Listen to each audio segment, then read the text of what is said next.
a típica festa do Brasil, e já dá um pouco um indício, o próprio fato da festa começar com uma missa, né?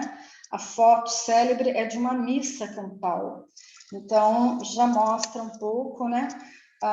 Como que as relações sociais iam ser dali para frente ou iam se manter dali para frente. E uma coisa muito importante, que é o que a gente tem que discutir, já foi discutido, mas do ponto de vista da história, muito importante, é a manutenção,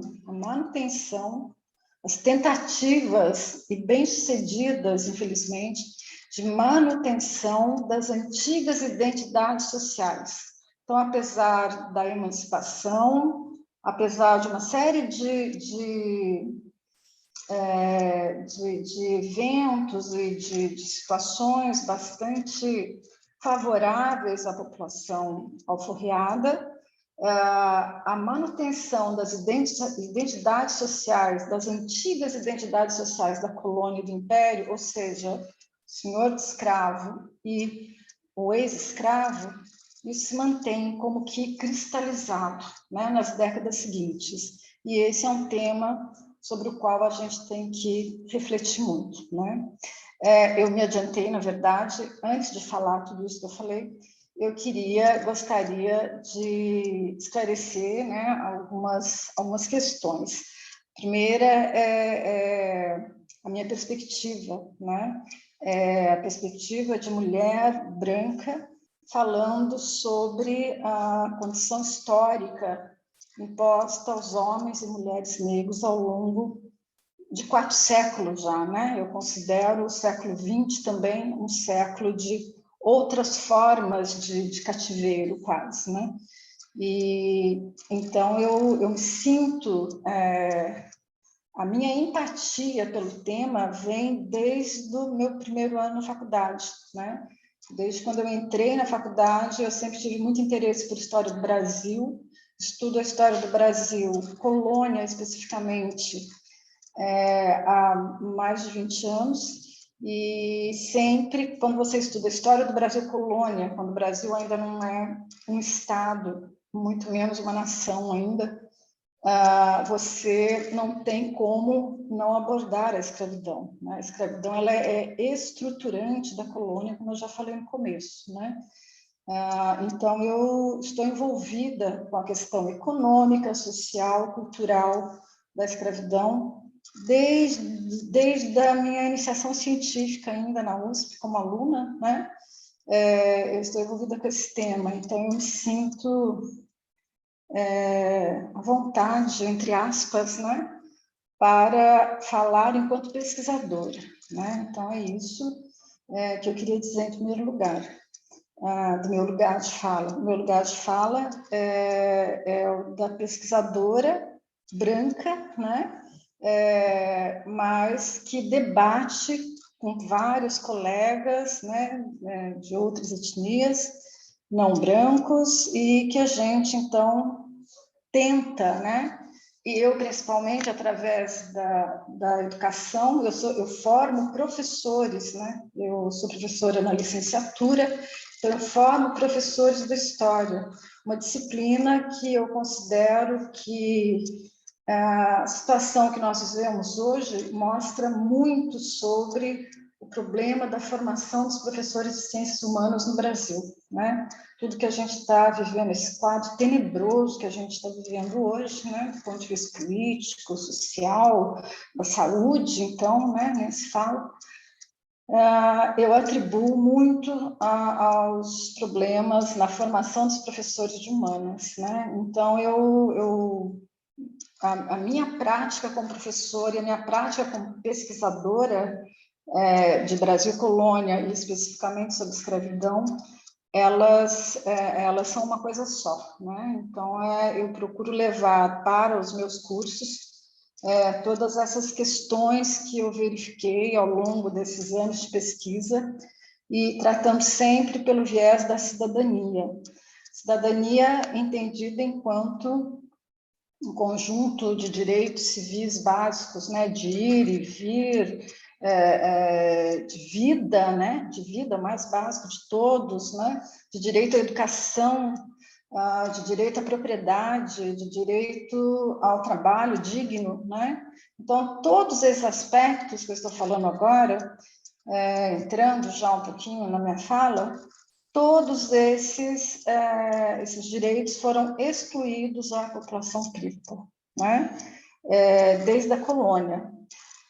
Vou falar rapidamente, porque é uma roda de conversa, né? Então talvez não fique muito claro, mas a gente vai conversando e vai esclarecendo, perguntando, né? Eu adoro debater, as minhas aulas são todas dialogadas, mesmo online, né? Quer dizer, online a gente tenta, mas enfim. Eu acho que através do diálogo a gente vai esclarecendo muita coisa, novas ideias vão surgindo, né? Ainda mais vocês que são de outra área. Eu acho que o debate, a reflexão interdisciplinar, a gente pode ganhar muito, né? Com isso. Eu queria mostrar para vocês, falar, na verdade, eu não fiz slides, porque eu achei que podia ficar cansativo, por isso é uma aula, né? Mas eu queria falar um pouquinho para vocês dessa história da exclusão, né? A história dos homens e mulheres negros no Brasil, colônia, no Império e nas primeiras décadas da República no Brasil, né? Nesses 3 períodos da nossa história, é uma história de 2 faces. É uma história de exclusão dos homens e mulheres negros dos direitos mais básicos, mas é também uma história de resistência desses mesmos homens e mulheres negros na luta pela ampliação da sua cidadania, né? No Brasil, a exclusão da cidadania não é uma questão exclusiva dos homens e mulheres negros, mas como os índices, os indicadores econômicos mostram até hoje, a situação dos homens e mulheres negros em muitos casos, mais excluída ainda do que os outros grupos não pretos, né? Essa é uma realidade que a gente não deve fazer de conta que ela não existe, como muita gente faz, né? Especialmente na área da educação. Na área da educação, hoje, no Brasil, especialmente nos cursos de licenciatura, de formação de professores para a educação básica, a gente vive, né, na minha área de história, em todas as áreas que passam pela questão, né, pela Lei 10.639, que obriga, né, nós tivemos que, eu dou aula de História da África porque um decreto obrigou, né, um decreto do governo Lula, de 2003, obrigou o ensino da história e da cultura africana e dos afrodescendentes, né? Mas há toda nós vivemos já no campo da história e no campo da educação básica, nós vivemos já há mais de 20 anos, eu acredito, quase 30 anos, alguns marcos teóricos, algumas visões, algumas correntes historiográficas que abrem mão dos conflitos, das relações de poder e passam a estudar e a ensinar através dos marcos culturais. Isso é muito bom por um lado, Mas isso, no Brasil, isso significou abrir mão dos conflitos, das relações de poder. Então, o que a gente vê na área da educação básica, no ensino e na formação, é que tudo está assim como que se pairando no ar, né? Como se tudo estivesse pairando no ar. Então, todas as boas iniciativas em termos de cultura, de valorização da cultura, elas estão meio que soltas no ar e não fazem sentido, ou pelo menos, ou principalmente, não fazem o sentido, não atinge o objetivo que se espera quando nós lidamos com essas questões, que é o de enfrentar a discriminação racial, o racismo, né? Trabalhar com essas questões, né? Então, essa é uma questão que eu lido com os meus alunos, que eu trato com os meus alunos, mas é apenas para colocar vocês que são de outra área dentro dessa questão mais ampla, né?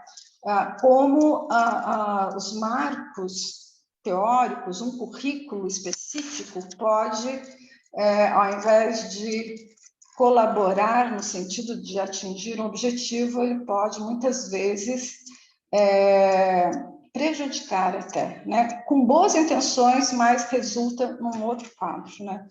Eu falo isso porque hoje, então, a gente quase não pode falar de escravidão, por incrível que pareça, nos cursos de história, né? É um fenômeno, não é só do Brasil, mas nem todo país teve uma população de quase 5 milhões de africanos escravizados, né? Os Estados Unidos teve uma população razoável também, mas os Estados Unidos é um país em que tem todo um outro setor da sociedade que não conviveu com a escravidão, que não foi moldado dentro dos quadros, né, do imaginário escravocrata. Então, para o Brasil, isso é uma coisa muito grave em termos de educação, isso é uma coisa muito grave, né, em primeiro lugar.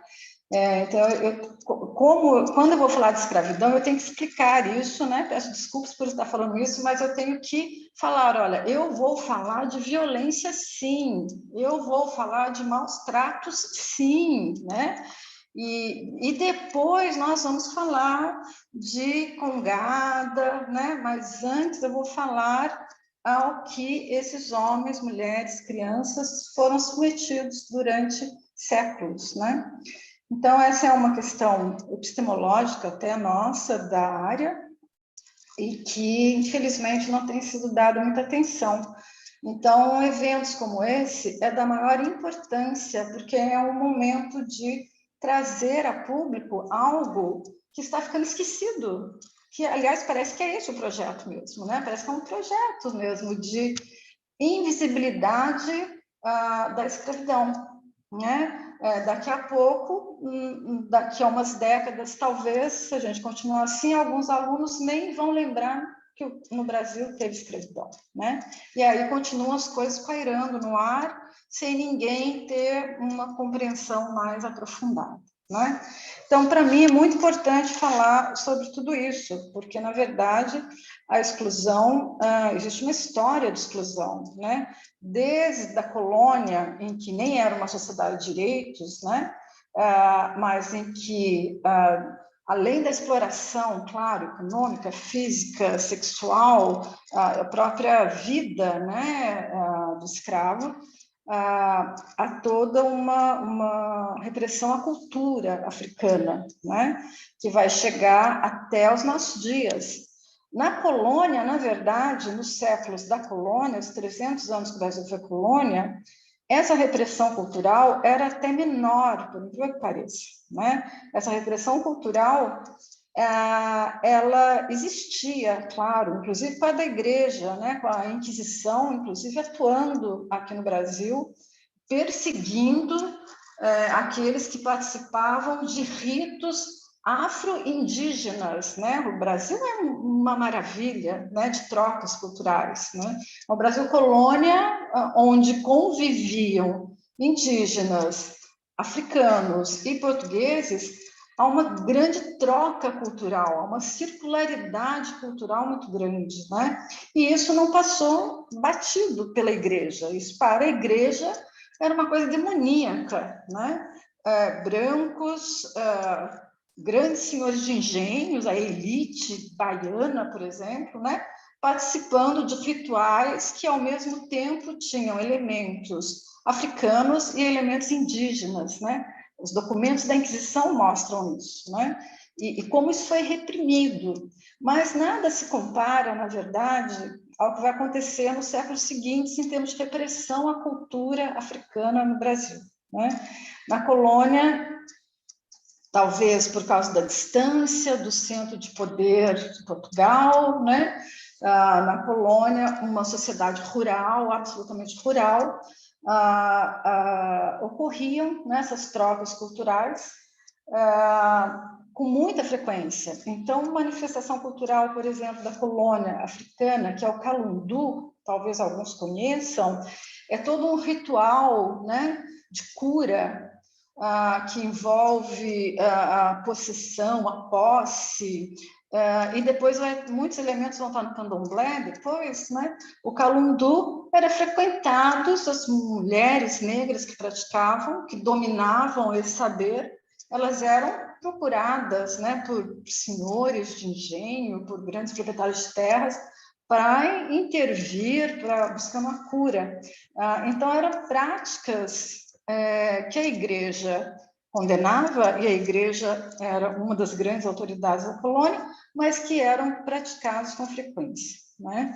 A questão da exclusão, especialmente da perseguição, é uma questão mais séria, mais grave, no século XVIII, né, a partir do século XVIII, em que, do ponto de vista histórico, as condições mudam, as condições econômicas, no plano das ideias, né, começa a surgir uma série de novos pensamentos, né, falando em liberdade em outros lugares, né, mas essas ideias vão chegar no Brasil. O Brasil não era uma colônia à parte do mundo, muito pelo contrário, o Brasil era uma das maiores colônias do mundo, o maior produtor de açúcar do mundo, né? Então as ideias circulam e essas ideias chegam na colônia também. A situação começa a mudar, começa a haver um grande número de fugas, de quilombos, né? O século XVIII é o século dos quilombos, né? Minas Gerais é terra de quilombos. É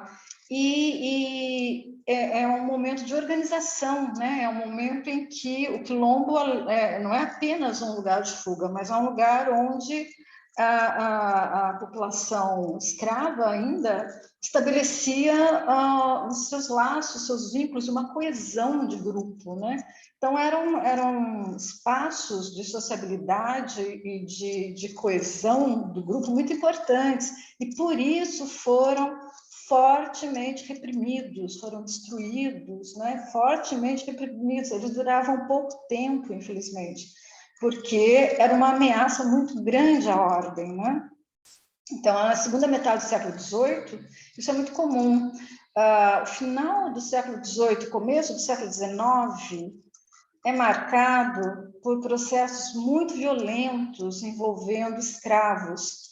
No Haiti, por exemplo, Cuba, no Haiti, né?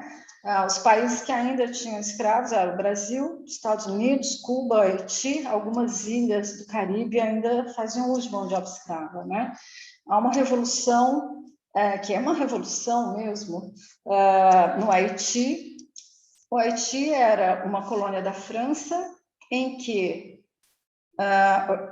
viviam 800 mil negros livres ou escravos e 40 mil brancos franceses, né?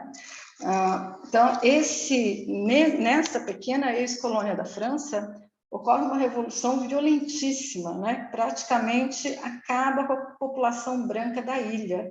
Os que conseguiram fugir, fugiram para Cuba ou para os Estados Unidos, levando seus escravos, aliás. Mas praticamente a população branca se extingue. Durante muito tempo, na Constituição do Haiti, foi proibido branco ter propriedade naquele país, né? Tal era o trauma dessa experiência histórica, né? Isso provocou um grande trauma também nos países escravocratas. Essa revolução mesmo de escravos, né, no Haiti, provocou um medo generalizado nos países escravocratas, como Estados Unidos e o Brasil, né? Então, no Brasil, o século XIX, então, como nos Estados Unidos, em Cuba também, século XIX, a repressão aos homens e mulheres escravizados se acirra muito, muito. No Brasil, em 1835, é criada uma lei de pena de morte. A pena capital valia só para escravo, não valia para os brancos. Só os escravizados estavam sujeitos àquela lei.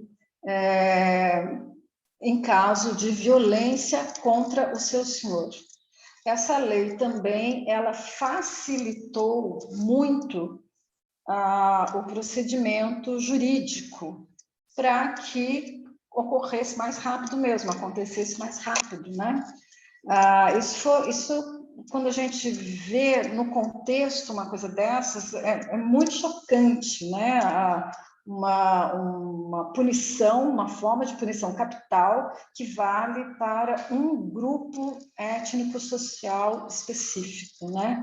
Mas essa é uma das leis explícitas, assim, em que a gente percebe a exclusão, né, e a marginalização dessa população no Brasil.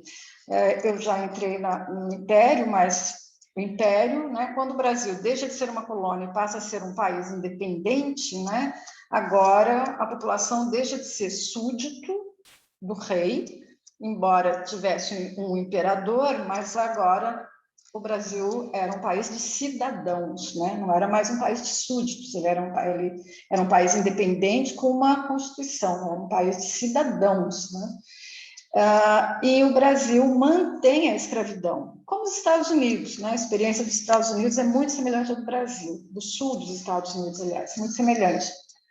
O Brasil mantém a escravidão, ou seja, o Brasil, existe uma população cidadã e uma população não cidadã, né? Porque o escravo, uma das características da escravidão,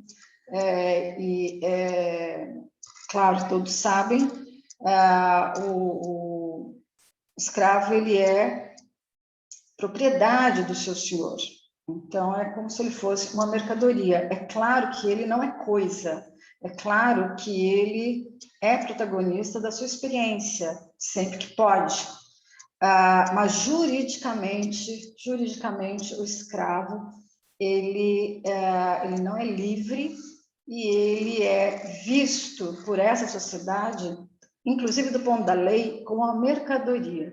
Eu ia mostrar para vocês, mas eu não trouxe meu slide, um documento, são centenas de documentos históricos que a gente pode ver isso, mas eu estou trabalhando com um especificamente, que é um censo, uma espécie de recenseamento, no final do século XVIII, em Taubaté, 1772, em Taubaté.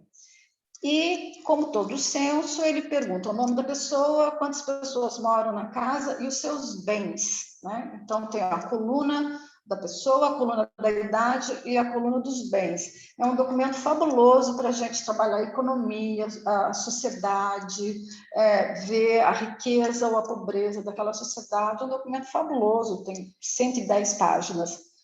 O primeiro nome é o capitão-mor da cidade. Ele tem lá toda a família dele, e na coluna de bens, o primeiro bem que ele cita são os 26 escravos que ele tem. Logo abaixo dos 26 escravos, vem os animais que ele tem.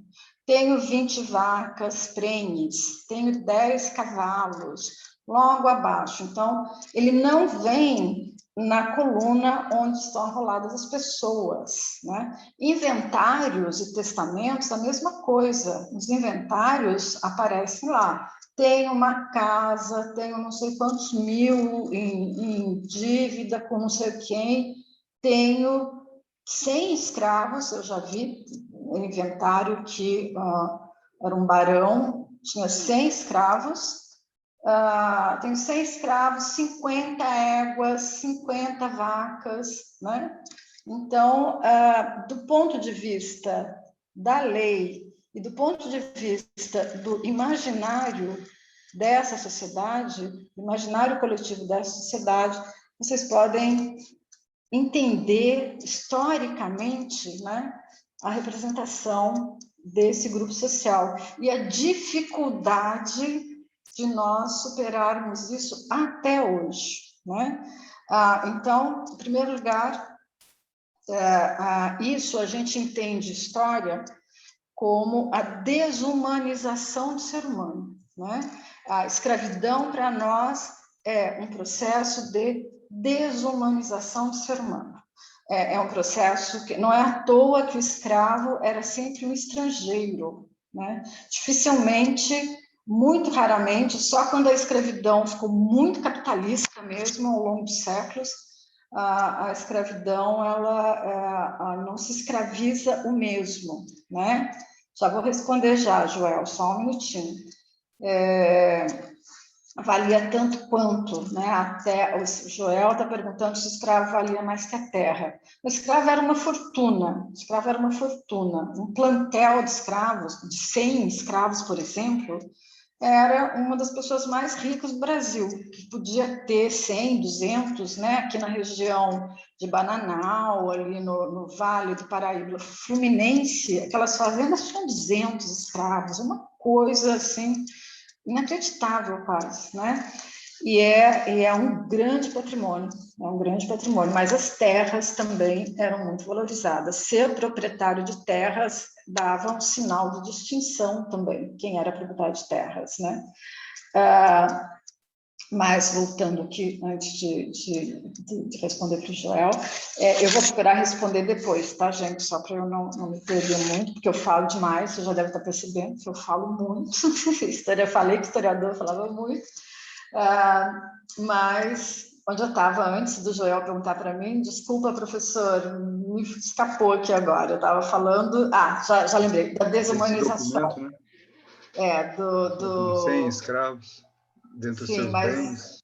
Sim, mas antes eu estava falando que nós entendemos a escravidão, então isso é muito importante, né? Também para quem estuda a área da história, que a escravidão não é entendida apenas como uma instituição, uma forma de trabalho, não é isso, né?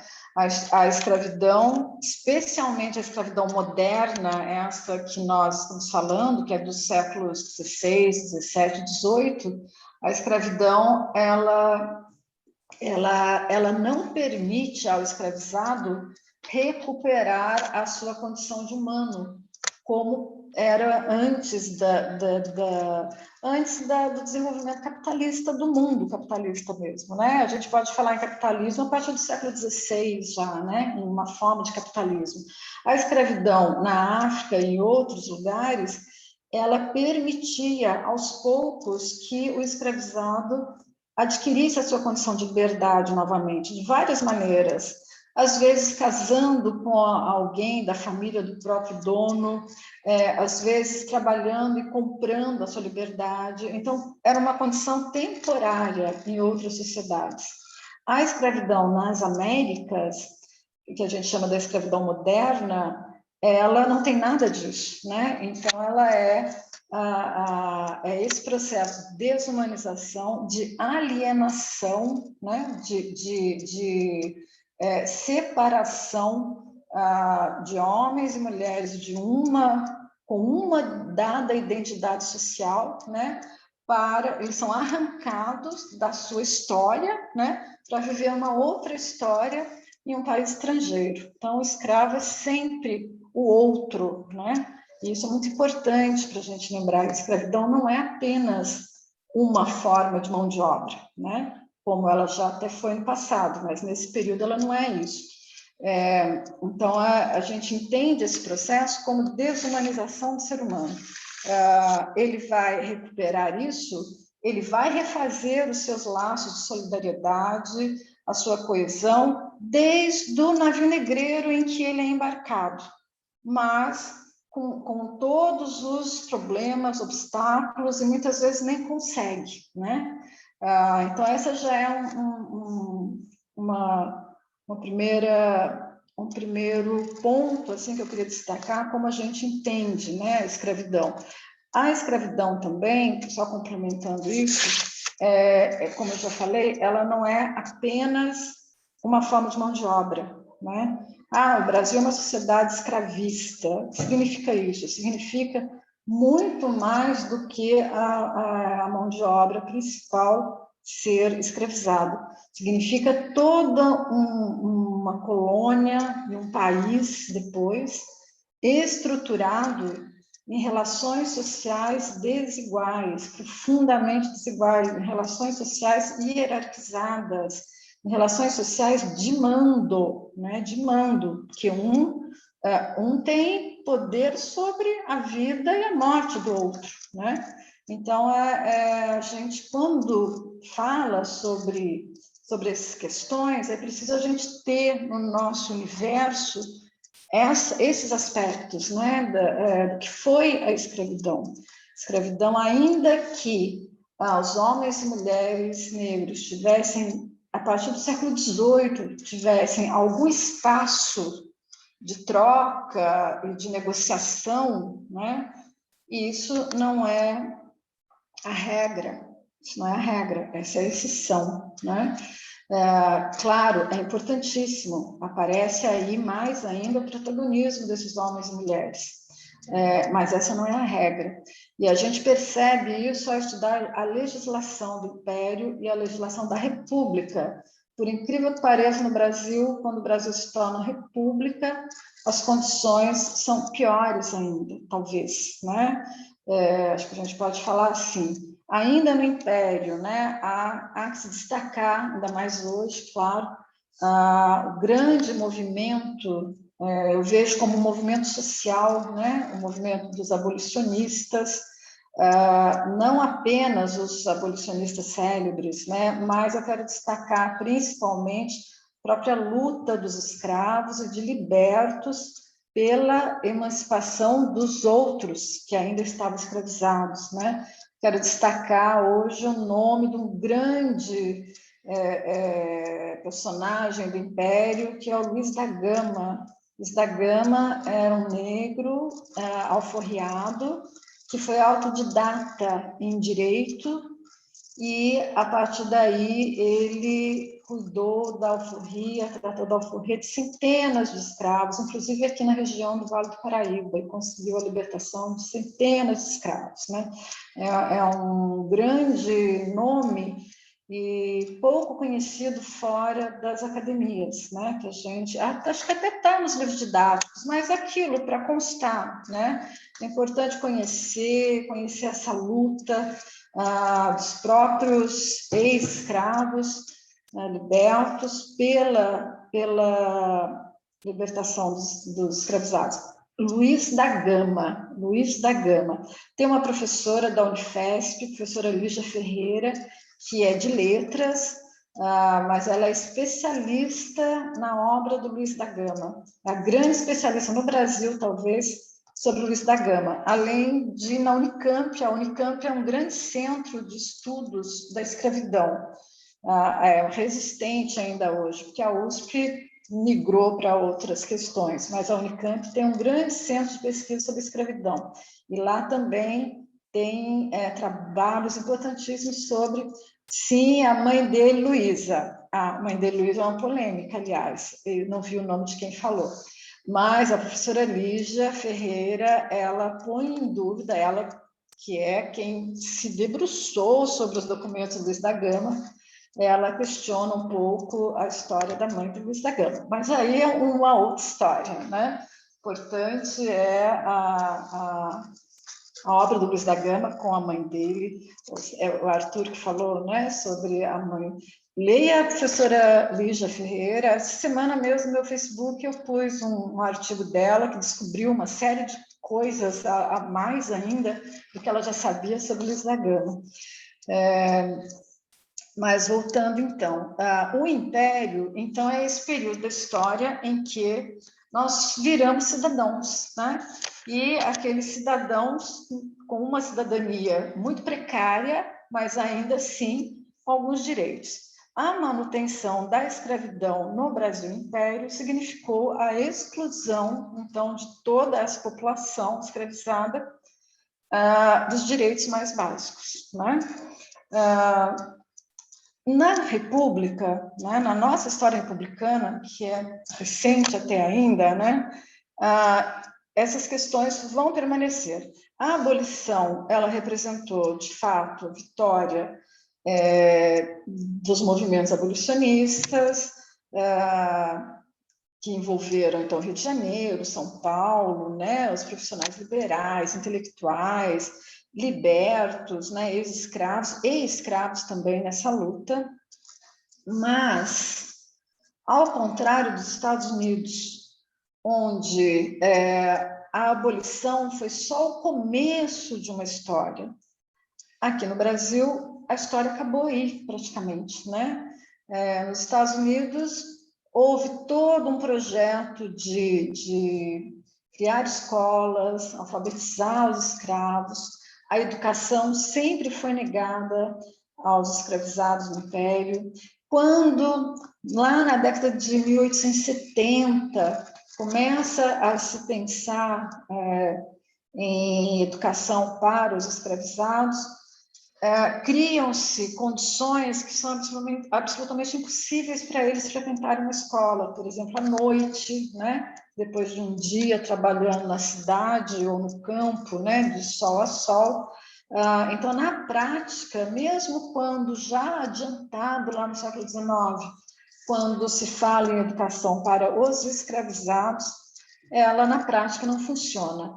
A educação para os libertos era possível, né? Para os libertos e livres e ex-escravos, né? Liberto é sempre o ex-escravo, não é alguém que nasceu livre, né?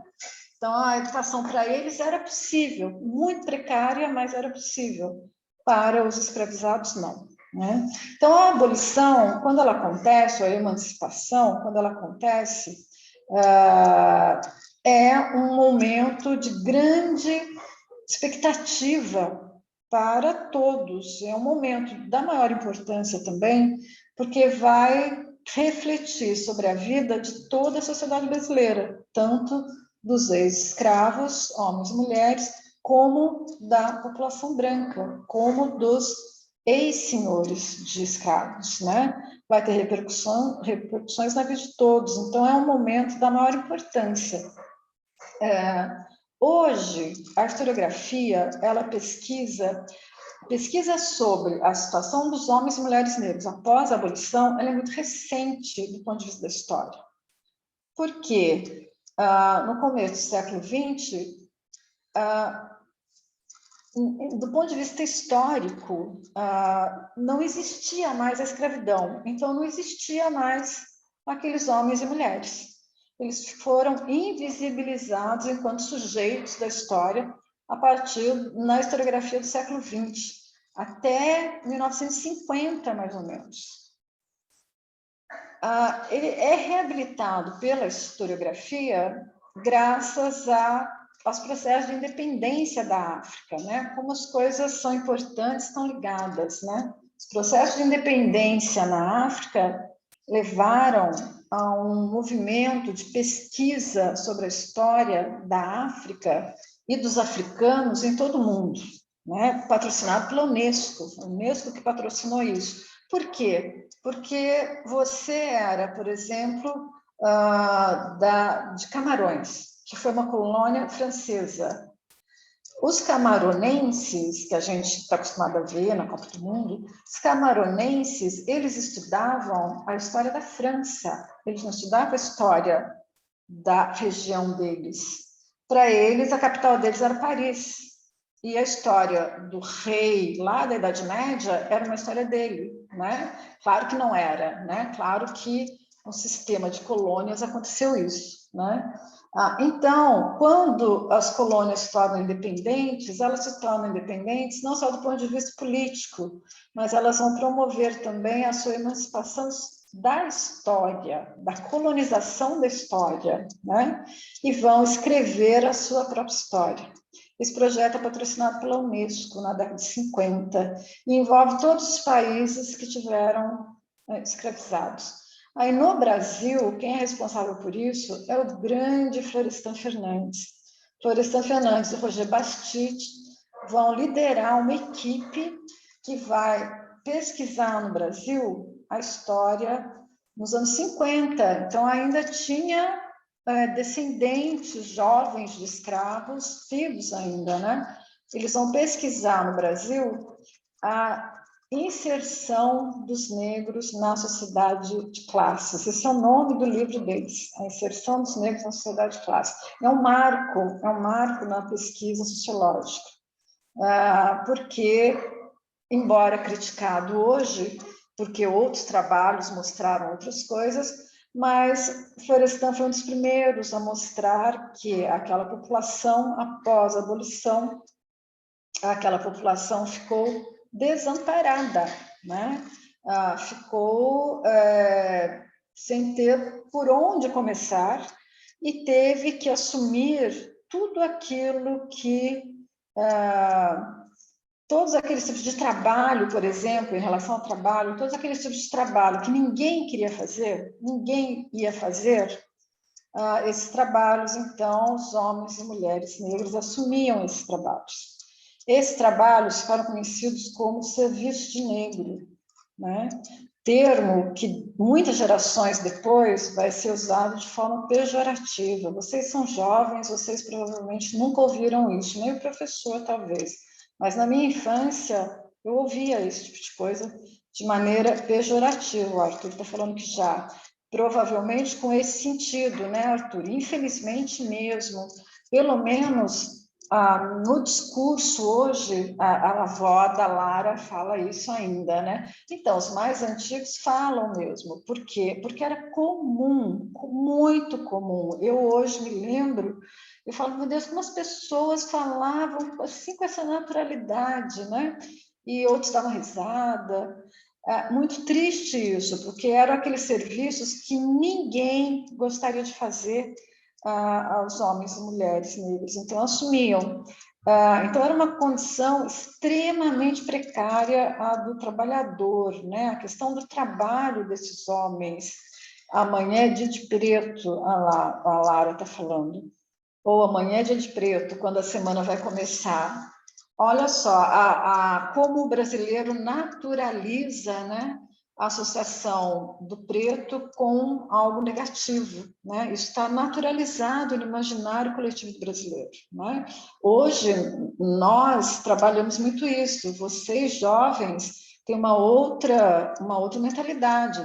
E nem é 100% dos jovens, tem muito jovem por aí que eu vejo reproduzindo e reforçando essas ideias extremamente preconceituosas, né? Mas tudo isso vem de uma situação que foi imposta aos homens e mulheres negros no começo do século XX, né? Então, o Brasil era uma república, né? O sentido de república, o nome já diz, né? Um governo do bem comum, né? Do bem público, mas esse bem público é extremamente limitado, né? Nós sabemos que o Brasil é o país das desigualdades, é o país da exclusão social, mas essa exclusão social tem cor também, né? Ela tem cor, ela se distingue bastante, né? Conforme o grupo social, ela se distingue bastante. E nós temos que falar disso. Não adianta a gente, não, vamos falar da cultura, das manifestações culturais. Vamos, mas não podemos fazer de conta que esse cenário triste não existiu, porque nós não vamos mudar nada. Eu trabalho para mudar o mundo, né? Eu sou uma professora de história que meu objetivo é mudar o mundo, para um mundo melhor para todos, mais justo para todos. Então, eu não entendo a gente tratar de determinados temas e excluir outros, sendo que aquilo não vai, de fato, criar empatia nos nossos alunos, nos nossos futuros professores. É preciso ter empatia além do conhecimento de uma manifestação cultural, né? Eu falo muito isso com os meus colegas professores que atuam apenas, entre aspas, na área da cultura, né? Então, eu também sou muito prática, eu quero ver as coisas acontecendo, eu quero ver as coisas transformando, né? E isso, de fato, é bacana, é legal, mas continua no plano do exótico, né? Continua no plano do diferente de mim. E aquilo que é diferente de mim, você não vai ter empatia, eu nem preciso falar disso para vocês, né? Fico até sem graça de falar em empatia com vocês. Isso facilita muito para mim o entendimento que eu estou querendo dizer, né? Então, eu trabalho com esse tema da exclusão desde que eu entrei na Unital.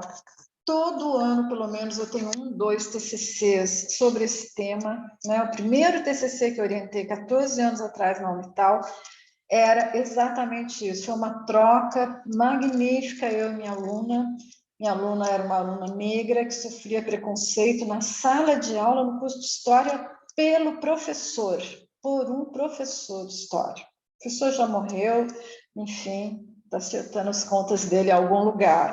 Isso mesmo, isso mesmo. Brigava comigo, nossa, como ele brigava comigo. Gente, vocês não têm noção, eu entrava na sala de aula, eu posso falar isso porque é verdade, eu vivi.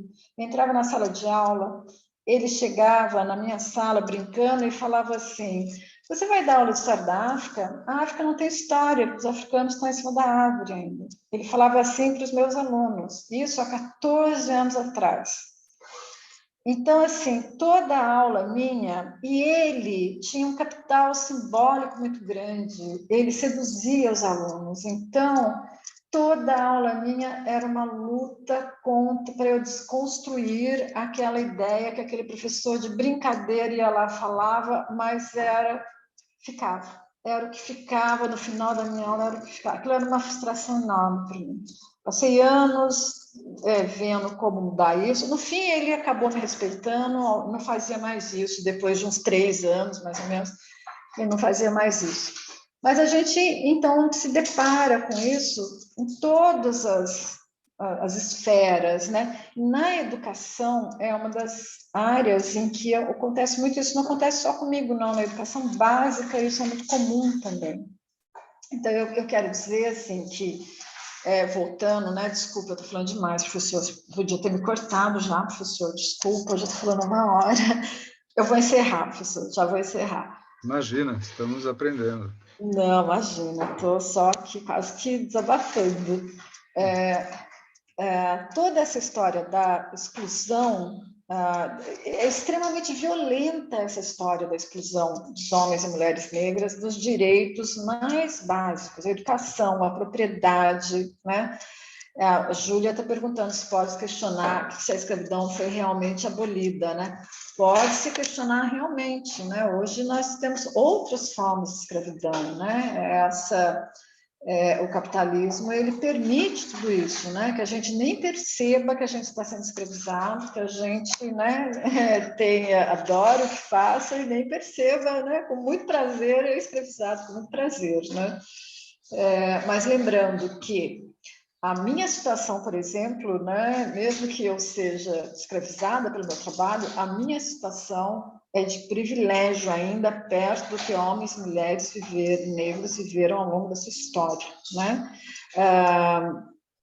Teria centenas de casos para citar para vocês, através das leis, como a questão da terra, a questão da propriedade, a questão da educação, como mecanismos legais vão sendo criados para dificultar essa ampliação da cidadania, então, a esses homens e mulheres negros, né?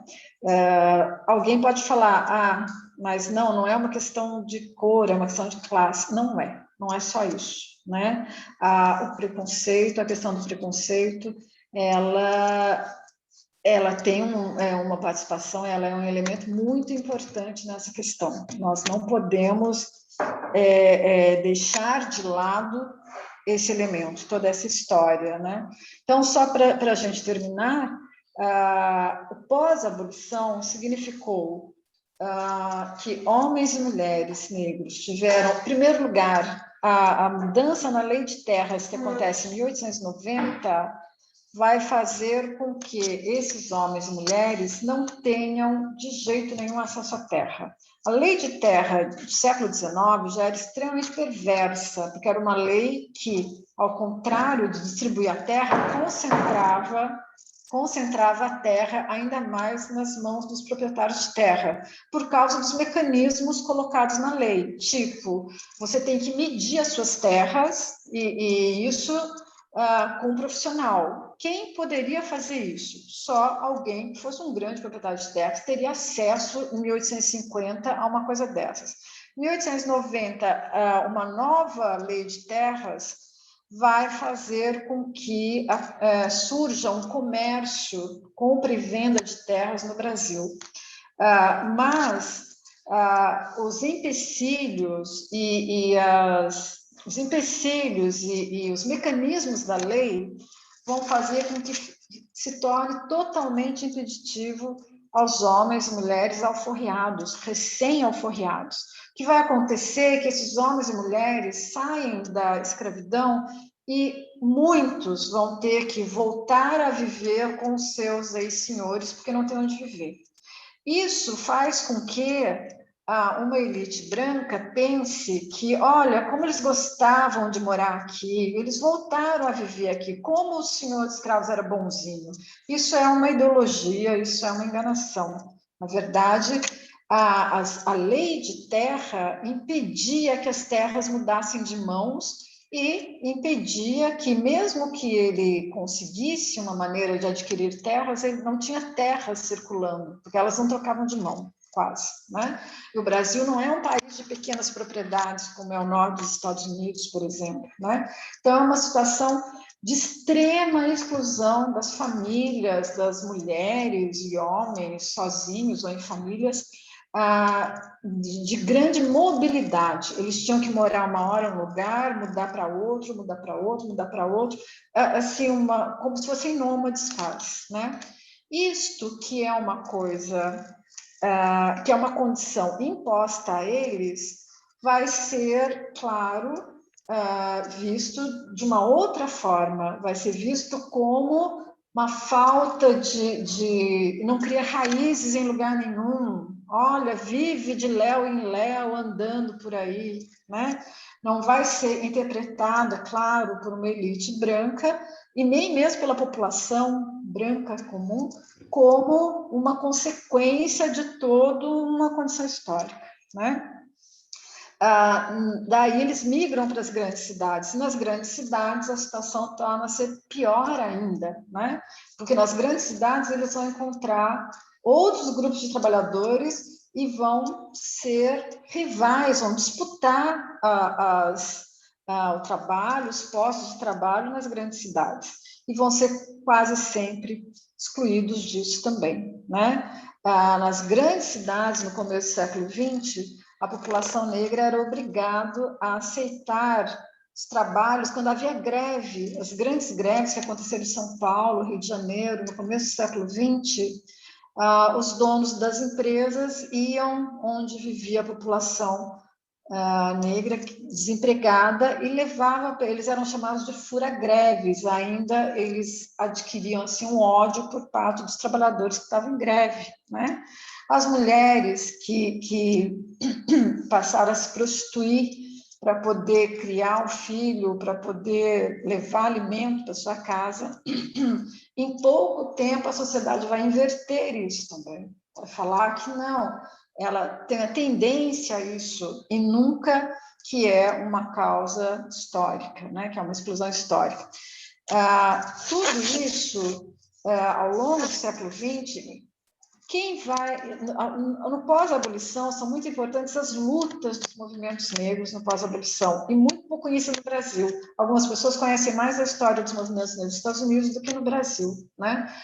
Essa situação para os homens e mulheres negros, uma cidade como São Paulo, por exemplo, no começo do século XX, ela começa a ser revista quando eles se organizam, né? E eles se organizam na forma de jornais, eles fundam, né? A imprensa negra paulista é uma coisa fantástica, começo do século XX, né? Muito importante a gente conhecer, a gente ver o trabalho deles no sentido de dar educação a todos, aos analfabetos, às crianças, aos jovens, né? De promover tudo isso. Mesmo que muitas vezes era no sentido de ter o mesmo status do branco, né? O mesmo status do branco queria dizer cidadania, não quer dizer que era ser igual, né? Muitos negros não concordavam com isso, eles achavam que não, que eles tinham que excluir os brancos, né? Há todo um debate sobre isso. Outro momento importante dos movimentos negros no século XX, no sentido de ampliar a cidadania, é a Frente Negra Brasileira, né? Outro movimento importantíssimo que patrocinado pelo Getúlio Vargas, mas dentro do projeto político do Getúlio Vargas também, com interesses, não é nada uma coisa assim de alteridade, mas uma coisa de interesse. a Frente Negra Brasileira vai se tornar um partido político. Isso é uma vitória, né? Uma vitória, porque aí sim, agora ele vai ter representantes negros falando dos problemas e da condição de exclusão dos homens e mulheres negros, né? Vai lutar por projetos de inclusão. O problema durou pouquíssimo tempo, porque as condições históricas, o Brasil sofre um golpe em 1937, todos os partidos são anulados, né? E a Frente Brasileira, então, entra nesse processo. Outro momento importante, que eu acho importante destacar, da luta contra a exclusão no Brasil, no campo das artes, é Abdias do Nascimento, né? Uma grande figura, foi político, senador, viveu mais de 90 anos. Abdias do Nascimento cria o Teatro Experimental do Negro. Por quê? Porque eles interpretavam o teatro, eram brancos com o rosto pintado, né? Com a tinta preta, né? O Abdias do Nascimento, um dia ele vai ver num teatro no Peru, ele vê um homem negro interpretando Otelo, que é um personagem negro do Shakespeare, né? E ele fica, meu Deus, como assim? Ele volta para o Rio de Janeiro, ele cria a companhia dele só com atores negros e faz um trabalho maravilhoso, tipo Paulo Freire, de, ao mesmo tempo de falar da vida cotidiana, fazer um trabalho meio pedagógico também, né, de luta contra a exclusão social, né? São Paulo, nessa época, recebeu, em 1950, recebeu uma importante bailarina negra norte-americana, que agora me escapou o nome dela. Ela estava hospedada num hotel no centro de São Paulo, o centro de São Paulo era chique na época. Ela saiu e voltou sozinha. Quando ela voltou, o porteiro não deixou ela entrar. Ela ficou indignada e denunciou aquilo nos jornais. Por causa disso, o Brasil teve a sua primeira lei de criminalização do racismo. Mas não saiu do papel também, não saiu do papel. Era como uma outra lei do Império para inglês ver mesmo, né? Essa situação, ainda queria citar, só para acabar, o movimento negro unificado dos anos 70, São Paulo, nos anos 70, né? Se reúne ali, tem as fotos dele nas escadarias do Teatro Municipal, 78, e em plena ditadura vai retomar, vai trazer de volta a luta dos homens e mulheres pela ampliação da cidadania, né? Aí começa, que legal, vai ter uma palestra do Movimento Negro Unificado, que bacana, sou fã deles. Aí começa, que legal, que e vai ser o Milton e a Regina que vai vir, os fundadores mesmo, quem estava falando lá. Nossa, quero ver. Não perca. Quero assistir.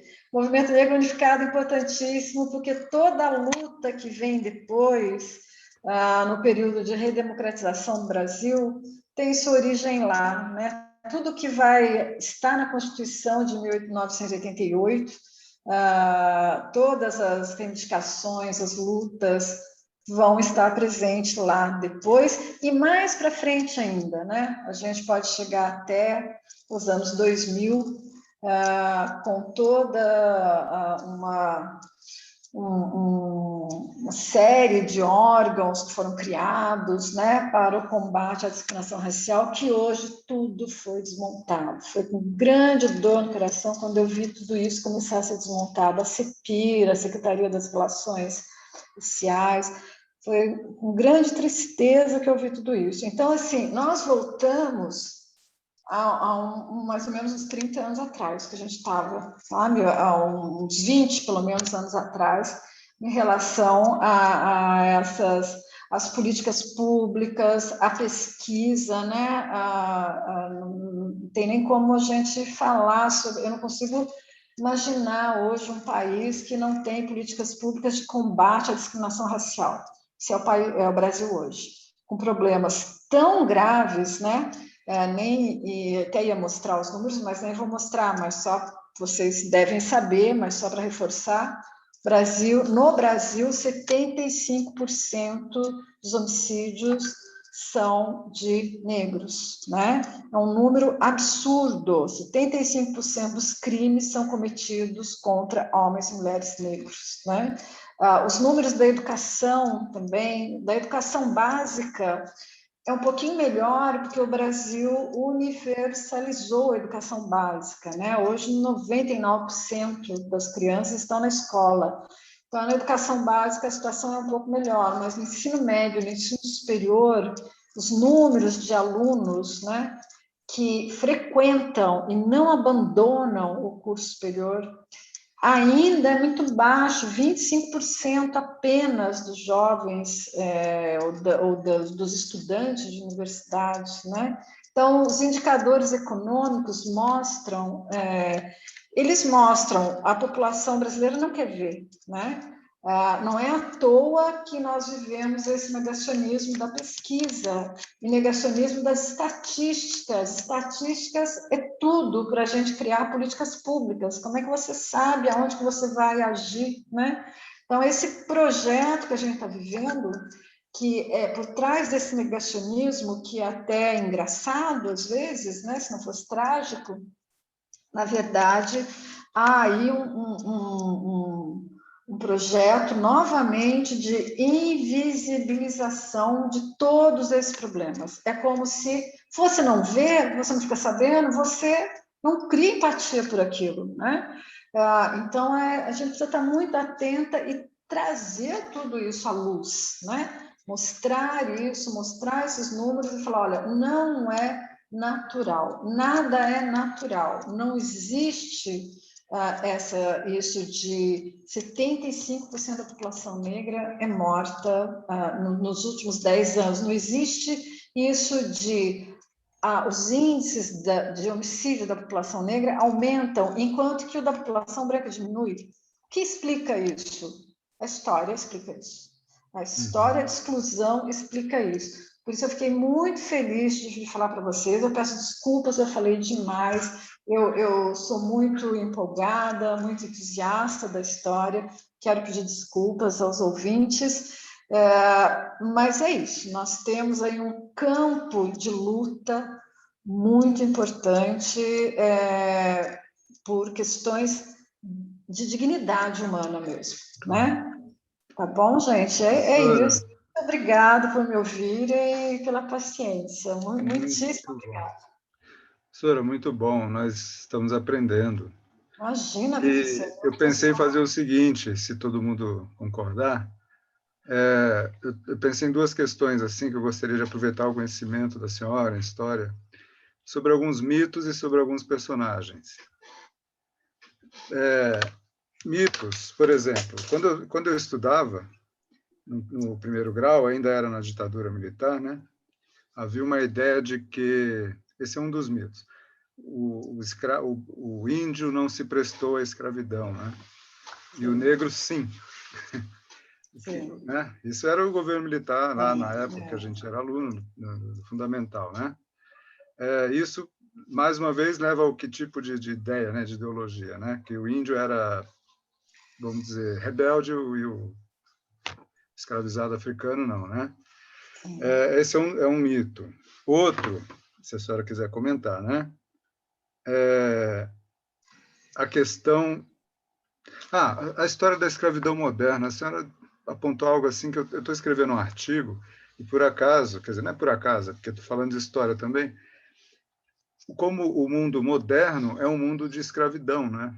Sim. Quando se sai do mundo medieval, inclusive o tal do Renascimento, que também foi uma invenção do historiador, não é isso? Também não é um mito? Mais ou menos. Ele vai... O que eles não querem lembrar, o que renasceu do mundo grego não foi só as artes, não foram as artes, a filosofia, foi também a escravidão, né?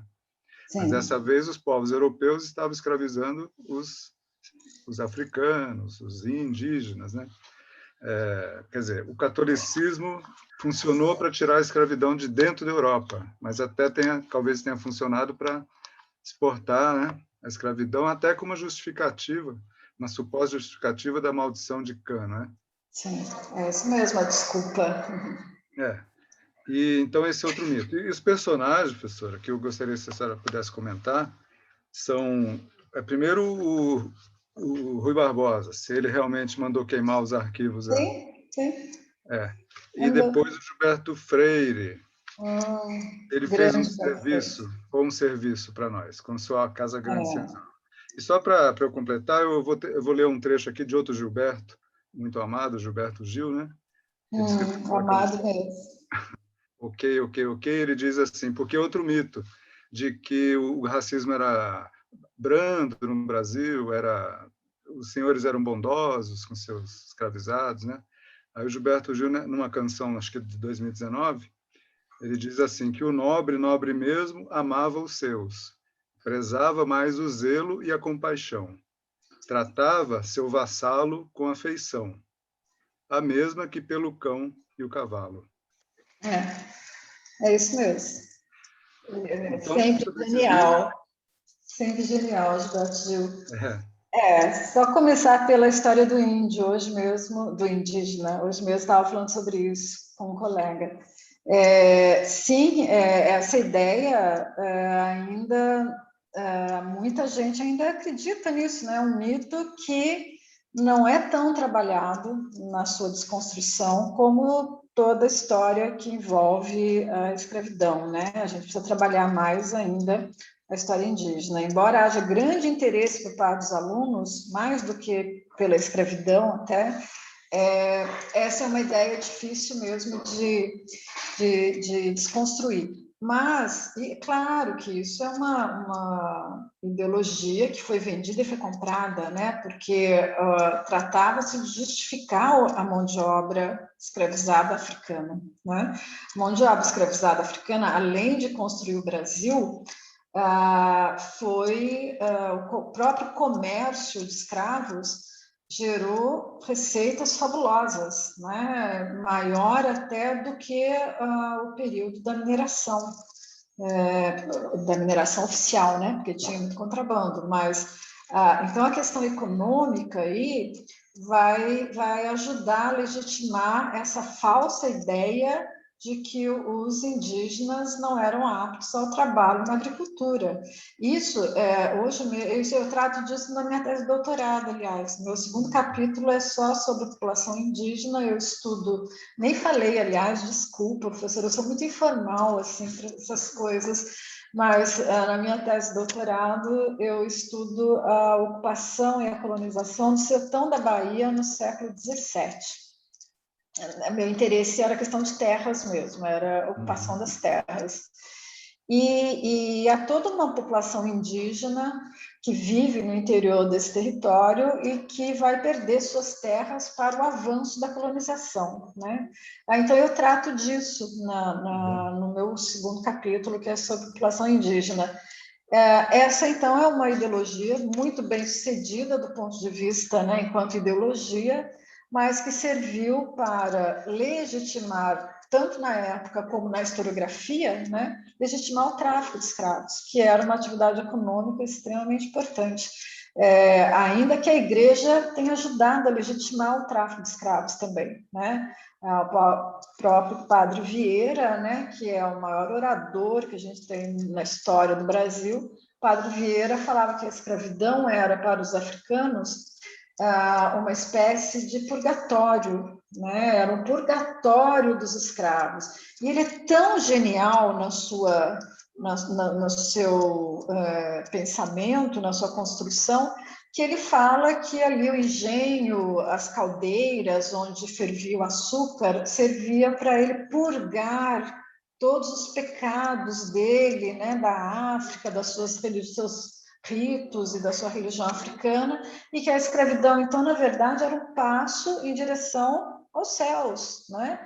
Então, eles tinham que agradecer. Isso era um sermão do Padre Vieira, pregado numa fazenda, uma grande propriedade rural na Bahia, num certo domingo, mas que é a grande justificativa ideológica, teológica da escravidão africana. Os índios não, os índios nunca, a igreja nunca apoiou a escravidão indígena, né? Então, em relação aos índios, é isso mesmo, professor, é uma ideologia que a história agora tem que cuidar de ainda trabalhar isso. No âmbito acadêmico, no saber acadêmico, isso já foi revisto há muito tempo, mas esse conhecimento, esse saber acadêmico, ao ser transposto para o saber escolar, isso se perde muito. Então, a ideia continua, né? Em relação, você falou dos dois Rui mitos, Barbosa, Gilberto Freire, Rui Barbosa. E também o Gilberto Freire. Eu já explico já, gente, só responder aqui, professor. O Rui Barbosa, é verdade, ele queimou mesmo todos os documentos da escravidão, considerando que era possível, e se bobear, vai ser possível ainda, os rumos que a historiografia, enfim, tomou, né, e o mundo tomou nos últimos 30 anos, Rui Barbosa realmente queimou essa documentação. Só que a documentação é assim, ela não tem um lugar só, né? Isso é o que salva os historiadores. Muitos documentos eles estão presentes em vários arquivos diferentes. Então a gente consegue ver muita coisa que o Rui Barbosa queimou em outros arquivos, né?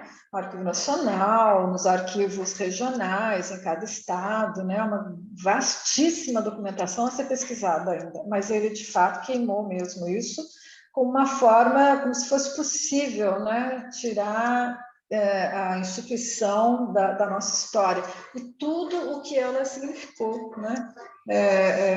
O próprio ato dele e de outros intelectuais da época, eles eram contra a escravidão, mas não por questões humanitárias, sociais, eles eram contra porque eles achavam, como Lincoln nos Estados Unidos achava, que não era possível o país ser dividido em dois grupos diferentes, né? Então, que era o país, para se desenvolver, ele tinha que ter unidade, não podia ter, como se fossem duas classes em conflito, né? Por isso ele era contra, não é que ele era um humanista, nada disso.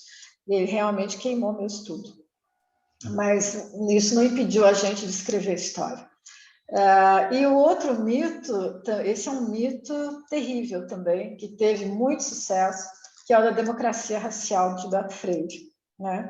Gilberto Freire é um grande intelectual, um grande nome da intelectualidade brasileira, um gênio mesmo, eu acho. Porque o Gilberto Freire ele teve uma coisa fabulosa, que é de 1933, quando ele escreveu Casa Grande Senzala, o Brasil vivia um contexto em que o pensamento social da época valorizava o branqueamento da raça ainda, né? Eu nem falei dessas teses do branqueamento da raça, né, do século XIX, que é uma coisa muito pesada, as tentativas de acabar com o elemento negro através da migração europeia e da miscigenação e ao longo de décadas, gerações branqueando a raça. Olha que coisa, né, gente, impensável, até para talvez os políticos de hoje, não sei também, né? Talvez não. Mas, nesse contexto, então, em que, por exemplo, um Oliveira Viana, outro pensador social dos anos 30, afirmava que São Paulo era superior ao resto do Brasil, porque São Paulo não houve miscigenação de brancos e negros, mas de brancos e índios. Aí é uma valorização do elemento indígena para desvalorizar os negros, né? E Oliveira Viana era um grande pensador brasileiro, e ele escreve uma coisa desse, não só ele, vários outros, né? O Gilberto Freire, nesse momento, ele vai falar, não é nada disso, vocês estão todos errados. A miscigenação aconteceu e ela é positiva e ela é boa, né? Quando ele fala lá no capítulo 4 dele, do Casa Grande Senzala, que ele vai falar da sociedade patriarcal, isso é absolutamente revolucionário no Gilberto Freire, em 1933. Isso é revolucionário. Ele vai falar da questão cultural, né? Ele era um antropólogo, isso é revolucionário nele. Mas, ao mesmo tempo, ele não mostra no livro a violência do sistema escravista. Só em uma parte lá, que é muito light, ele deixa de fora. Isso criou a ideia de que o Brasil as relações entre o senhor e escravo eram maravilhosas, né? teve muito sucesso nos Estados Unidos, o Gilberto Freire. Nos Estados Unidos, os antropólogos sociais e sociólogos, historiadores, começaram a estudar o Gilberto Freire para entender por que o Brasil teve escravidão e era uma democracia racial. Todos viviam muito bem, negros e brancos, e nos Estados Unidos não. Nos Estados Unidos não esconde as coisas, né? Lá as coisas são as claríssimas. O sistema lá é dos iguais, mas separados, né? Ou separados, mas iguais. Nós somos iguais perante a lei, mas nós não nos relacionamos. Nos Estados Unidos, isso é claríssimo, né? Então, brancos entre os brancos e os negros com os negros. Eles se relacionam, eles são iguais perante a lei. Só isso. Isso é interessante, professora. Desculpa, só para complementar. Falar em democracia racial, quando você tem, a partir da República, um sistema em que analfabetos não votavam, Sim. e todos os negros eram mantidos analfabetos. Exatamente, muito bem lembrado, professor. E também quem não tinha propriedades de terra não voltava, né?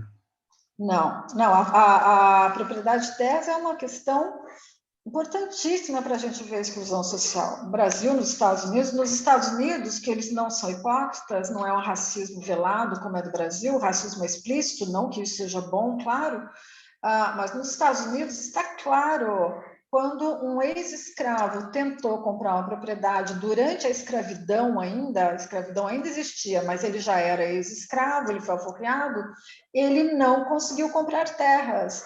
E criou-se uma lei nos Estados Unidos que escravo, ex-escravo, não era cidadão e, portanto, não tinha direito à propriedade. A propriedade nos Estados Unidos é sagrada, né? É um direito quase natural, a vida é a propriedade. Isso assustou tanto, né, a sociedade norte-americana, a possibilidade de um homem negro, ex-escravo, ter a própria propriedade, que eles escreveram na Constituição que não ia poder. Né? Então, não é velado, é explícito, eles sabem com o que eles estão lidando, né? Ao contrário da nossa sociedade. Né? Então, Gilberto Freire, o Casagrande Senzala, onde as relações, os conflitos são, de fato, meio deixados de lado, os autores leram e acharam que aqui realmente era um paraíso, né, das relações étnico-raciais no Brasil. E vieram para o Brasil estudar o Brasil, e aí criou-se esse mito, e teve enorme sucesso esse mito. Porque é bom você olhar, né, na sua história e achar que você não é racista, que você não é preconceituoso, só que não, né? Só que foi um mito que a academia já desconstruiu também há muito tempo. O próprio Florestan Fernandes e a equipe deles escreveram um livro para desconstruir esse mito.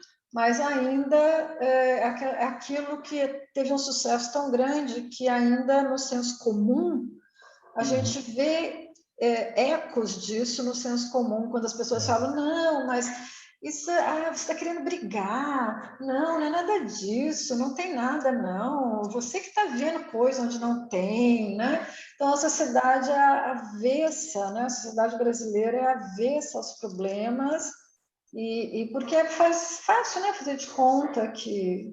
Enquanto isso, né, toda uma situação real, concreta, econômica, social, que continua acontecendo. Claro. Não sei se eu respondi você. Muitas perguntas no chat, mas só para completar, professora, o papel da Igreja Católica. Importantíssimo falar disso. Nessa ideia de uma conciliação, de almas iguais, né? Aí vem o termo infame, né, de negro de alma branca. Sim, a Igreja, ela historicamente, ela não condenou a escravidão, né? Mas isso é importante citar também, professor. Isso é a Igreja Ibérica, né? E essa situação é ibérica principalmente, né? Nos Estados Unidos, como eu falei, uma parte do atual país e que viveu isso, e lá não tem nada a ver com a Igreja, mas no Brasil e nas colônias da América Espanhola, onde havia escravidão africana também, a participação da igreja foi decisiva no sentido de legitimar a escravidão. Legitimar a escravidão. A igreja deve desculpas aos homens e mulheres negros. Historicamente, ela precisa fazer essa meia-culpa também, um dia vai fazer. Porque concordo, professora. Ela apoiou, realmente ela não, claro que tem exceções, muitos religiosos que não apoiavam, mas enquanto instituição, a ideologia da igreja era de que eles eram pecadores, que estava salvando a alma deles, é isso mesmo, né? É isso. Então, mas é a igreja ibérica isso, tá, professor? Sim. Isso é bem específico de Portugal e Espanha, né? Que tem uma tradição religiosa muito forte e que ficou à margem de todos os processos do iluminismo, das ideias revolucionárias do século XVIII, ficou à margem disso tudo. Né? Essa é a nossa tradição. Essa é a nossa tradição. Isso, a senhora comentou também sobre a Inquisição, né? Como ela foi repressora. Professora, eu não vou monopolizar, temos muito que conversar, tenho certeza que vamos fazer outros eventos. Eu não estou vendo o chat, professor, eu só vejo às vezes... Então, alguém pode ler as perguntas?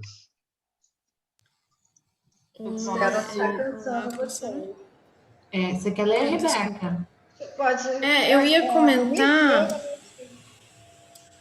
que o Arthur fez uma pergunta no chat. Ele falou assim: eu quero ouvir um pouco sobre como os mitos negros, entre parênteses, negro estuprador, mulata, exportação, tia Anastácia, entre aspas, preta geniosa, né, como esses mitos são usados para manter a hierarquia racial ainda hoje. Se ele quiser completar alguma coisa via áudio, fique à vontade também, Arthur. Isso é isso mesmo que nós falamos, né? A violência, a suposta violência de homens, mulheres, negras, né? São estereótipos, são muitas vezes situações que eles viveram de fato por conta dessa exclusão total, né? Exclusão total, do constrangimento total em todas as situações, né? Que enfrentava, que resultavam muitas vezes, né? Numa situação de conflito, e aquele conflito que é resultado de uma situação de constrangimento vai ser tomado como a regra, né? Vai ser naturalizado. Homens e mulheres são assim, eles são briguentos, encrenqueiros, violentos. Na verdade, aquilo que é uma reação a uma condição, né? Passou a ser uma característica como se fosse natural, né? Então, o nosso papel, né, nós da área de humanas, é o de desnaturalizar tudo aquilo que parece natural, porque nós entendemos tudo como um processo histórico, uma construção histórica, né? Então, e isso é o que a gente trabalha em sala de aula, mas não é fácil. Não é fácil porque a realidade acaba convencendo a pessoa. É mais fácil para a pessoa acreditar naquilo que os jornais publicam, que a mídia publica. A mídia, quando publica que dos 17 mortos no Rio de Janeiro, dos 28 mortos, 17 tinham passado, né, mortos no Rio de Janeiro agora, né, nessa situação trágica que nós vivemos essa semana, a mídia fala que 17 tinham passagem pela polícia, né? Mas a mídia ela é muito responsável nesse sentido, porque o que o leitor comum, né, o senso comum vai ler? Era bandido, era isso, era aquilo. Claro que não vai saber que por trás daquilo tem, com certeza, tem toda uma história de tentativas, de exclusão e de constrangimentos. Tem certeza absoluta, né? Então, é difícil. A única maneira de romper com esses mitos, todos, Arthur, que você falou, do estuprador, aquela ideia, né? Às vezes, minha mãe tem 94 anos, às vezes ela fala, tem um homem estranho ali, é ladrão.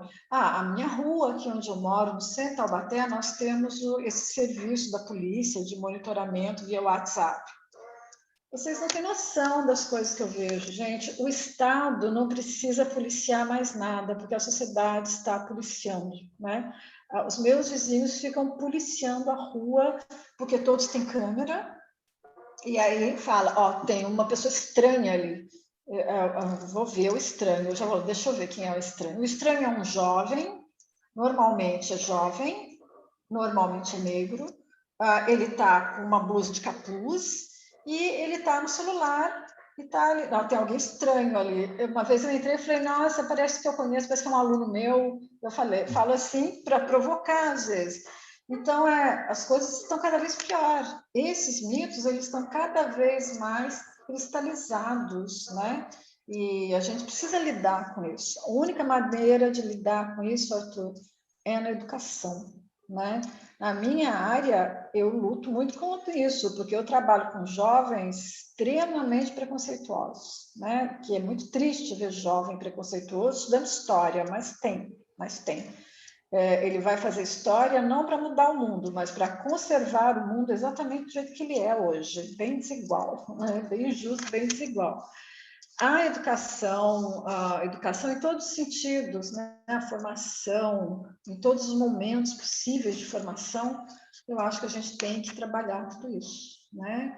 E desconstruir. A nossa esperança são vocês jovens, né? Que não são alienados, que nem alguns que eu conheço. Não sei se eu respondi, Arthur, mas é um trabalho de desconstrução mesmo que tem que ser feito, tá? E não é nada fácil, porque as pessoas vão falar, a professora é petista, daí cai nisso, né? A professora é esquerdopata. É difícil, é muito difícil. Mas é possível, é possível. Mais alguma pergunta? Tem Vitória e Lara levantaram a mão, mas tem outras perguntas, talvez, né? É verdade. Professora, eu posso perguntar uma coisa? Oi. Quem está falando? A Lara? É. Oi, Lara, pode então, falar. A senhora tinha falado que tem algumas pessoas que sabem mais da história negra dos Estados Unidos do que do Brasil, e eu sou muito assim. E eu queria saber quais livros a senhora indica para eu ler sobre o que aconteceu com os negros depois da abolição. Quais livros? Tem uma bibliografia enorme, né? Tem muita coisa produzida. Eu tinha começado a falar aqui, mas depois eu acabei mudando de assunto. A abolição, né, como eu tinha falado, ela não foi estudada na primeira metade do século XX. As pesquisas em história, que nem eram acadêmicas, como é hoje, na primeira metade do século XX não se escreveu nada, né? Então eles foram invisibilizados da história mesmo, né? Os negros após a abolição. Mas a partir dos anos 2000, olha, muito recente ainda em termos de história, é recente. A partir de 2005 há todo um grupo, especialmente no Rio de Janeiro, de historiadores do Rio de Janeiro, que pesquisam, então, a questão do pós-abolição no Rio de Janeiro, nas grandes cidades, né?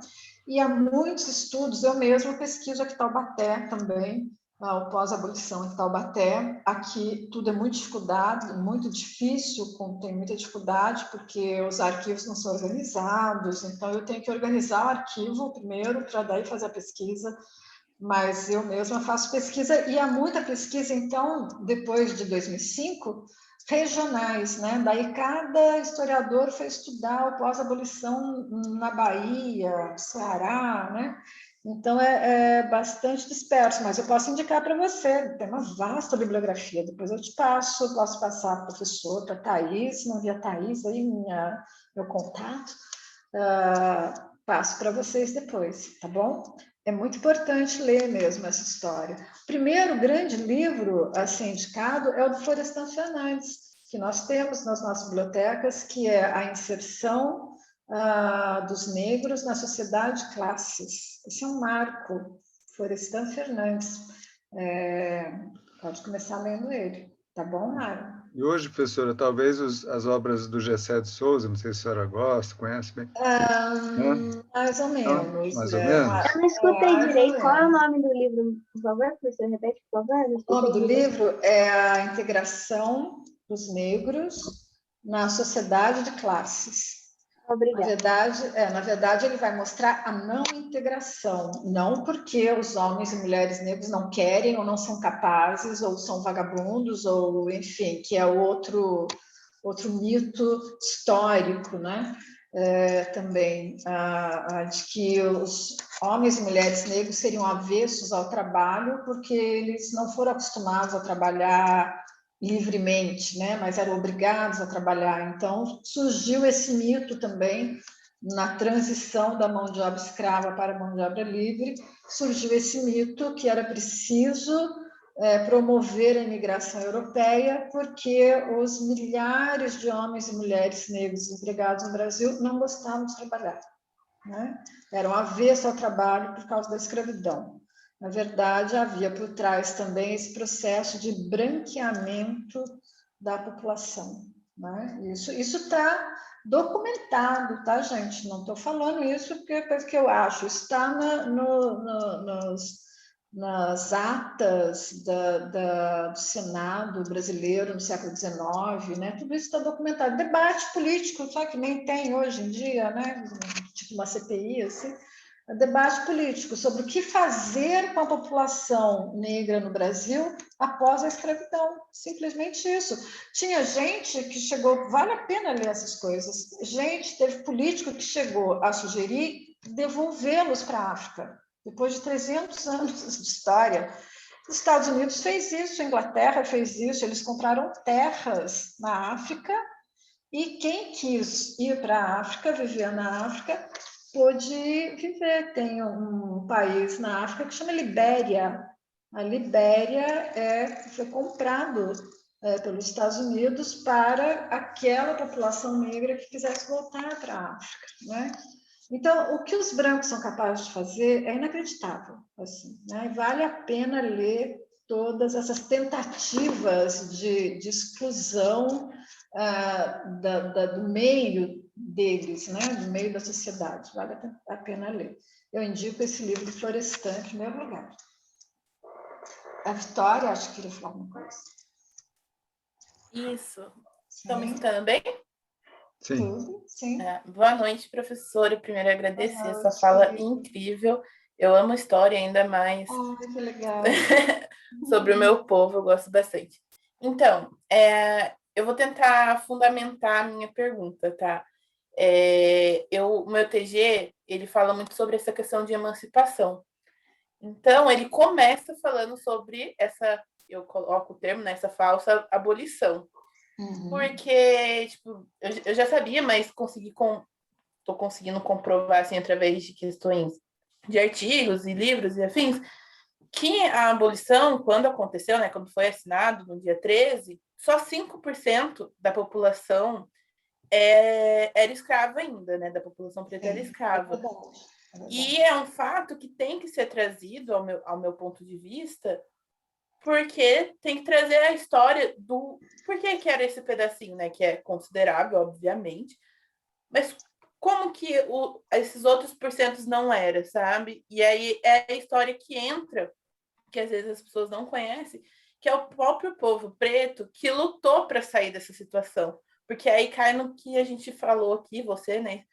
Várias vezes, que é sobre não sermos um povo que tem preguiça, que não luta, porque muita gente, infelizmente, ainda acredita que foi a Princesa Isabel que foi assinar e a salvadora do mundo. Sim. Ninguém conhece Dragão do Mar, sabe? Luiz, tem gente que não conhece, e quantas outras figuras, né? E eu trago um pouco disso também no meu TG, para a história que não conhece. Então, tipo, eu acho que é muito interessante levar isso. Mas, enfim, é só para contextualizar. A minha pergunta, na real, é sobre como que, hoje em dia, se você tem algum conhecimento da Lei 10.639, acho que é essa, que mudou, né, em 2018, ela foi alterada e, com alguns aspectos, mas eu, Vitória, né, não tenho conhecimento, tentei procurar se ela realmente, porque apesar de ser uma lei, eu não vejo muito ser falada e aplicada nas escolas. Eu só tive conhecimento disso porque em 2019 eu fiz um projeto e que, para realizar ele, era uma oficina em escola com meninas para ensinar a fazer trança, turbante e afins, e aí nisso eu acabei conhecendo essa lei. Mas até então eu nunca tinha tido conhecimento. Assim como eu tô conhecendo muita coisa agora fazendo meu PG, que, tipo assim, tinha que ser óbvio pra gente, né, brasileiro, a nossa história, e não é. E aí eu queria saber se você sabe de algumas coisas que está acontecendo atualmente para essa lei realmente ser aplicada. A lei... só um detalhe, de fato, você falou dos 5%, né? Isso era mais ou menos 800 mil homens e mulheres na época da abolição, de um país que teve quase 5 milhões na sua história, né? Mas a gente não deve se levar por isso, né? Se deixar enganar por isso, porque, como a gente falou aqui a noite inteira, né? A escravidão ela não é só uma instituição, uma forma de mão de obra, né? Uhum. Como um belo livro americano de um autor chamado Eric Foner diz, o que os homens e mulheres negros receberam foram nada além da sua liberdade, nada mais que a sua liberdade, é o nome do livro dele, nada mais que a sua liberdade nos Estados Unidos. Então, o fato de existirem milhares de alforriados antes diz pouca coisa sobre a condição desses homens e mulheres negros, né? Claro, eles foram alforriados, muitos porque conseguiram, né? As mulheres, especialmente, né? As vendedoras de frutas, de doces, nas grandes cidades como Rio de Janeiro, conseguiam guardar algum dinheiro e comprar para a alforria. Enfim, o contexto urbano e o contexto da escravidão do século XIX é um pouco diferente dos séculos anteriores, em que não havia possibilidade nenhuma, né? Mas isso não deve fazer a gente perder de vista que o que eles receberam foram só a liberdade, foi só a liberdade, né? É muito, mas faltou muito ainda, né? Então, só para falar, assim, como o número 5% não deve seduzir a gente a pensar que, nossa, era uma democracia racial mesmo, né? Os Estados Unidos tinham 4 milhões de escravos ainda, quando eles aboliram a escravidão. Mas, no entanto, né, como eu falei, esses 4 milhões de escravos escravizados, ex-escravizados, existia um projeto para eles, né? Não deu certo porque a sociedade norte-americana, extremamente racista, boicotou esse projeto de integração dos ex-escravizados na sociedade norte-americana. Eles tiveram que abrir mão também e eles passaram a viver situações muito parecidas com a do Brasil, nos Estados Unidos. Mas no Brasil nem se chegou a ser proposto alguma coisa nesse sentido, né? Então, a gente não pode imaginar, nossa, lá tinha 4 milhões ainda, o Brasil era muito pior, os Estados Unidos era muito pior que o Brasil. Não, a gente tem que ver o que significou isso mesmo, em termos de cidadania, principalmente, né? E sobre... O que você tinha falado mais? Desculpa, eu começo a falar e esqueço. O que era a outra parte mesmo que você falou? Da lei. Isso, a lei 10.639, de janeiro de 2003, ela é da maior importância, ela é um dos documentos mais importantes que nós já tivemos na nossa educação no Brasil, né? Criado dentro daquele contexto que nós falamos, da CEPIR, de grandes nomes, né? Nossa, professores assim maravilhosos, todos envolvidos, né, com a questão étnico-racial. Ocorre, porém, que nós vivemos num país de racismo, profundo racismo estrutural, é até pleonasmo falar profundo racismo estrutural, mas só para enfatizar mesmo, em que entre a lei e a aplicação da lei há uma distância enorme, né? Então, o que acontece na educação básica, isso já, porque já tem 2003, nós já temos aí quase 20 anos da lei, né? na verdade, aquilo que ela deveria combater só se aprofunda cada vez mais, se acirra cada vez mais, né? A gente vê pelos mapas da violência, principalmente, né? Os atlas da violência publicados em 2020. O que acontece é que o próprio racismo está presente nas salas de aula, né? Muitas pesquisas já mostraram por que a lei não é efetivada, né? Que problemas existem para que se cumpram aqueles objetivos da lei, né? Uma grande professora da USP, da PUC, a professora Cícera Bittencourt, que é professora de História, ela fez uma pesquisa, um artigo em que ela vai apontando os vários fatores. Um deles é que os próprios professores são racistas e não incorporam o conteúdo, simplesmente ignoram, né? A gente sabe, o professor entra na sala de aula, ele faz o que ele quer lá, né? Simplesmente ignora. Problemas do tipo também supervisores de ensino que não facilitam o acesso ao material didático belíssimo, que foi produzido pelo MEC nos anos 2000, aliás, material belíssimo, pelos melhores estudiosos do Brasil na época. Esses livros permaneciam nas secretarias trancados, ninguém usava, né? Coleções de grandes nomes da cultura negra no Brasil, trancado dentro de salas. Eu mesmo via aqui, meus alunos levavam para mim, que nem você que ia fazer alguma coisa, né? Eu ia fazer PIBID, e voltava, olha, professora, achei esse livro aqui, lembrei, trouxe um para a senhora, roubei um para a senhora. Eu falei, como assim? Professora, está jogado lá, ninguém olha, ninguém nem sabe que tem. Né? Então, assim, é um boicote por parte dos próprios agentes da educação, muitas vezes, né? Entre outros vários motivos que vão desde os pais reclamarem, né, do conteúdo, desinteresse por parte dos alunos. É bastante complicado, viu? Eu, como professora de História da África, mesmo no ensino superior, eu ainda sofro com isso.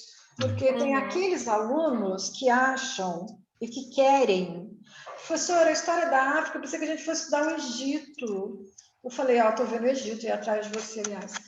Eu falei, olha, o Egito, meu bem, você vai... História antiga. Aqui nós vamos desconstruir uma história. Aqui nós não vamos ficar falando de pirâmide, de nada disso aqui. Né? Aqui lá também, a gente até vai passar por eles, mas aqui nós temos objetivos muito claros. Né? Não, você não vai apenas adquirir conhecimentos históricos da África, dos africanos e dos afrodescendentes, mas você vai aprender com essa história todo um contexto histórico imposto a toda uma população, milhões de pessoas, e as consequências disso. Né? Quando eu falo que é isso, eles daí não gostam da matéria. Na universidade, daí eles não... Ai, professora, não dá para a gente falar disso sem falar dos problemas. Isso é uma questão teórica, epistemológica. Eu falo, gente, não dá. Como assim? Não dá só para a gente falar das manifestações culturais, professor. Eu vou falar do Dia da Consciência Negra, na escola que eu for trabalhar, eu vou fazer uma boneca africana.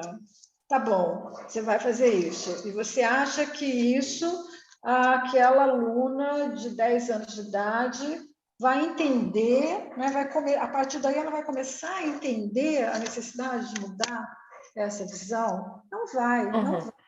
Né? Então, é uma pedagogia para manter o racismo, não é uma pedagogia antirracista, é uma pedagogia para manter o racismo, da qual eu sou profundamente crítica, aliás. Acho que pode fazer turbante, é lindo, maravilhoso, mas também tem que contar essa história para despertar empatia nas pessoas. Entendeu? E a lei não está conseguindo fazer isso. Infelizmente, a lei ficou muito aquém dos seus objetivos grandiosos. Ficou muito aquém, infelizmente. Sim, até porque... Tem que ser realizada, né? Desculpa. Não, imagina. Não, desculpa, Vitória. Eu estou com uma dor aqui que eu não vou ter que sair. Eu já estou chateado. Nossa! Por causa da aula. Mas também são 9 horas já, né? Era até as 9, gente? Era, né? Não sei. Horário, Monique? Monique, que E é assim, eu acho que Isso, nós vamos das ter que 9. fazer um outro dia em breve. Não, Tem Que muita coisa essa para falar. jornada vire uma semana, né, Monique? Né, Vitória, pessoal, Ana todo mundo. Thaís também está falando aqui que a Vitória lei... será sempre convidada. Estou às ordens, Sim. professor. Quem quiser falar comigo, quem tiver dúvidas sobre esse tema, podem entrar em contato comigo. Agora vocês sabem meu WhatsApp, eu sou muito aberta, tá bom? Eu tinha uma perguntinha só. Oi, pode fazer, estou por conta de vocês, Monique. Depois eu volto a falar, então.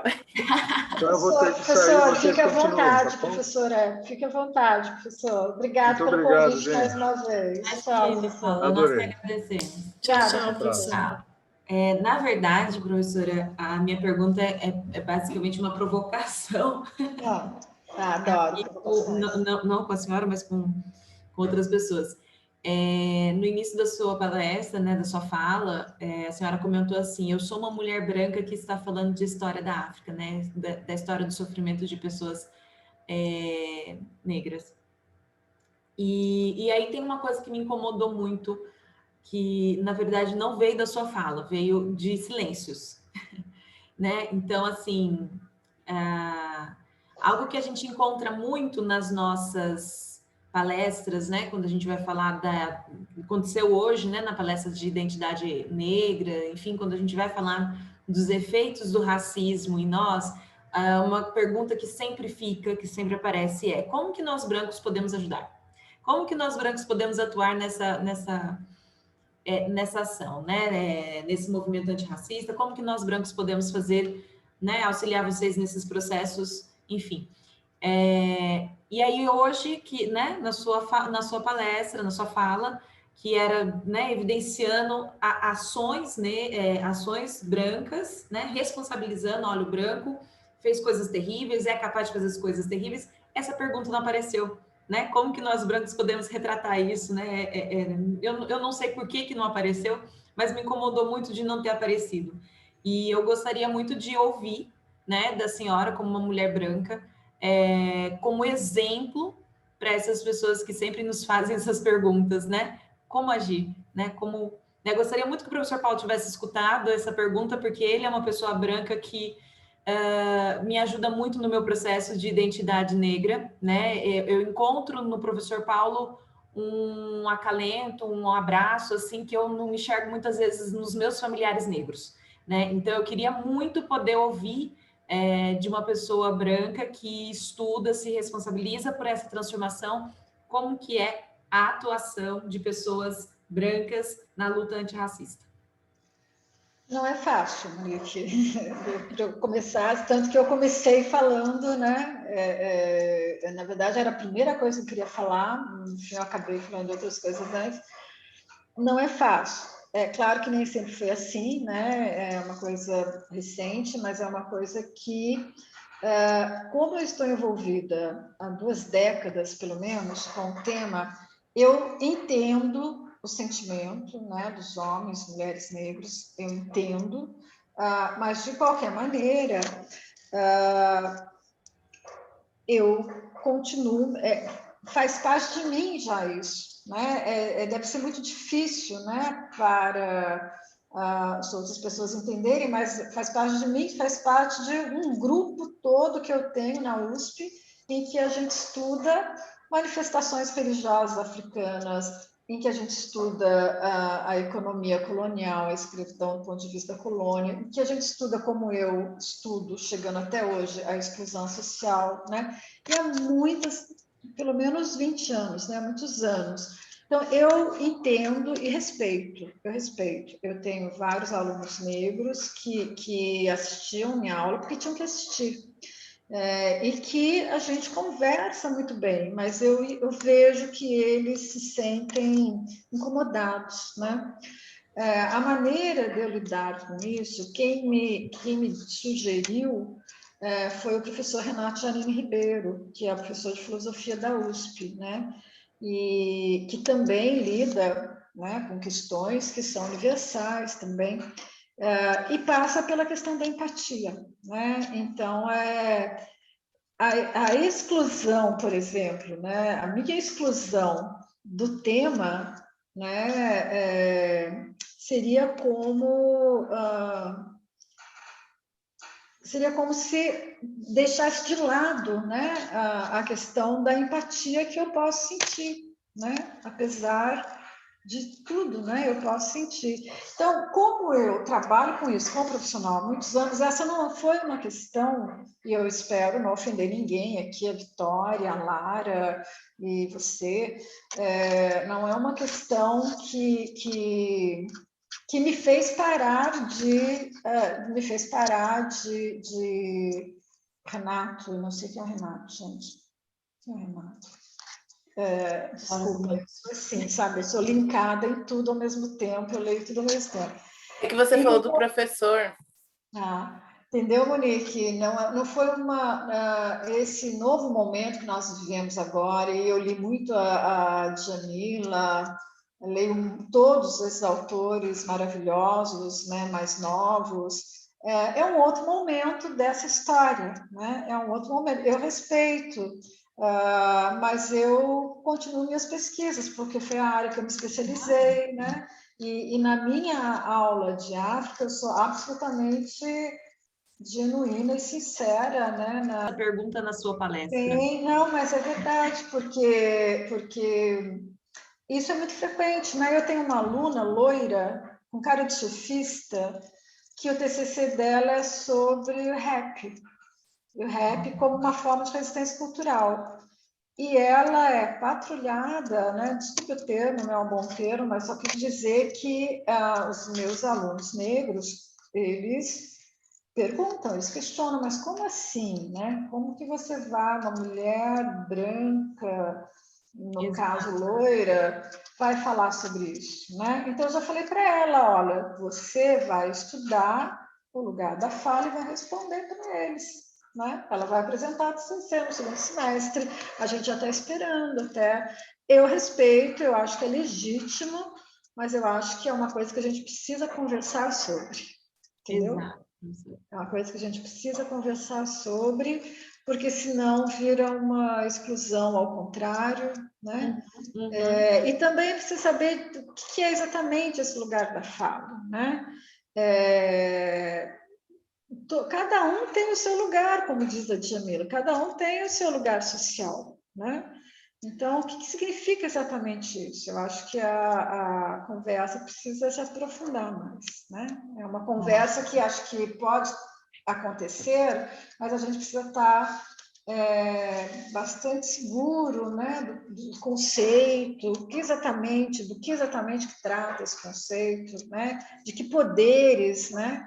Exatamente. Acredito que cabe às pessoas brancas entenderem que elas precisam falar com pessoas negras e não pelas negras, né? Sim, exatamente. Eu não estou falando por elas de maneira alguma, ao contrário, eu enfatizo todos os movimentos sociais. Eu sou apenas uma narradora, e luto mesmo contra toda forma de discriminação nas minhas aulas. O meu ponto principal é a principal bandeira, assim, que é antiga, não é da nova geração, é a desigualdade social, né? Eu me bato muito pela desigualdade social. E a desigualdade social também passa por essa questão, né? Dos homens e mulheres negros. Então, na verdade, eu fui estudar a história do Brasil colonial para entender a formação do Brasil mesmo, né? Quando eu já entrei na USP, eu tive uma professora que eu queria estudar história medieval, como todo jovem que gosta de história, apaixonado pela Europa feudal, eu também queria. Mas eu tive uma professora que foi fundamental para mim. Na primeira aula dela de história do Brasil, eu quero entender a sociedade que nós vivemos. Eu quero entender por que é uma sociedade tão desigual, tão pobre, por que tem grandes latifúndios e tem pessoas que não têm onde morar. Eu quero entender tudo isso. Essa